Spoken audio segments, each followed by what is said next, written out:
देशभरात सध्या गॅस सिलेंडरसाठी लांबच लांब रांगा लागल्या। अनेक ठिकाणी टंचाईमुळे गोंधळ उडालाय। अशा वेळी तुमच्या मनात नक्कीच हा प्रश्न असेल की आता आलेल्या जहाजातून नेमका किती टन एलपीजी भारतात आणलाय, तसेच युद्धभूमीतून ही भारतीय जहाजं नेमकी कशी सुखरूप बाहेर पडली।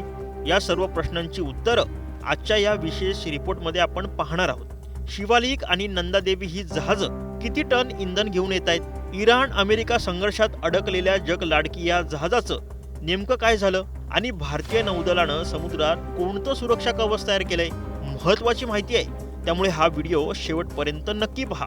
इराण आणि अमेरिका यांच्यातील तणावामुळे भारताच्या स्वयंपाकघरात चिंतेचे ढग जमा झाले होते, पण आता एक मोठी दिलासादायक बातमी समोर आली आहे। भारतीय एलपीजी कॅरियर शिवालिक ही सोमवारी संध्याकाळी गुजरातच्या मुंद्रा पोर्टवर सुखरूप पोहोचली आहे। या जहाजातून तब्बल 46,000 मेट्रिक टन एलपीजी आणलाय।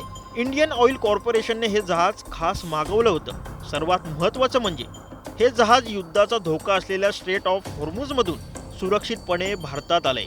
दुसरीकडे भारताचे कच्चे तेल घेऊन जाणारे जग लाडकी हे जहाजही एक मोठ्या संकटातून बचावलंय। 14 मार्चला जेव्हा हे जहाज फुजेराह तेल टर्मिनलवर तेल भरत होते तेव्हा तिथे मोठा हल्ला झाला होता, पण सुदैवानं आमचे भारतीय खलाशी आणि हे जहाज त्या हल्ल्यातून वेळेत बाहेर पडले। या जहाजावर 80,800 मेट्रिक टन उच्च दर्जाचे मुरबान कच्चे तेल आहे। भारत सरकारने अधिकृतपणे सांगितलंय की आमचे सर्व क्रू मेंबर्स पूर्णपणे सुरक्षित आहे आणि जहाज भारताच्या दिशेने येते। केवळ शिवालिकच नाही तर नंदादेवी नावाचे आणखी एक जहाजही भारताच्या अगदी जवळ आले। या जहाजातून सुमारे 46,000 मेट्रिक टन एलपीजी आणला जातोय। हे जहाज आज गुजरातच्या कांडला बंदरावर पोहोचण्याची दाट शक्यता आहे। आता तुम्ही म्हणाल की युद्ध सुरू असताना ही जहाजं सुरक्षित कशी आहेत, तर त्याचं कारण आहे भारतीय नौदल। हॉर्मुझची सामुद्रधुनी ओलांडणं आता खूप जोखमीचं झालंय, म्हणूनच भारताने या भागात आपल्या 2 शक्तिशाली युद्धनौका तैनात केल्या आहेत। भारतीय नौदलाची ही टास्क फोर्स इंधन घेऊन येणारी व्यापारी जहाजांना पूर्ण सुरक्षा देते।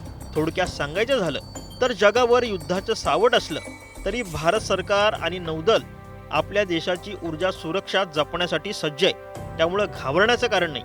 लवकरच पुरवठा सुरळीत होईल असा विश्वास व्यक्त केला जातोय। एकूणच आता भारतात येत असलेल्या जहाजांबद्दल तुम्हाला नेमकं काय वाटतंय हे आम्हाला कमेंट करून नक्की सांगा आणि व्हिडिओ शेअर करायला विसरू नका।